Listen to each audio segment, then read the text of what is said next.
মহিলা মা বোনরা কি শুক্রবারে জুমার দিন বাসার মধ্যে জুমার নামাজ পড়বে নাকি জোহরের নামাজ পড়বে অন্য দিনের মতো?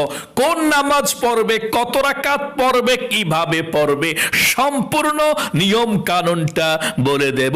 এবং পুরুষরা যখন মসজিদের মধ্যে জুমার নামাজ পড়ে, মসজিদ থেকে বাড়িতে আসার আগ পর্যন্ত মহিলারা জোহরের নামাজ অথবা জুমার নামাজ যেটাই পড়েন মানে নামাজ পড়তে পারবে কি না?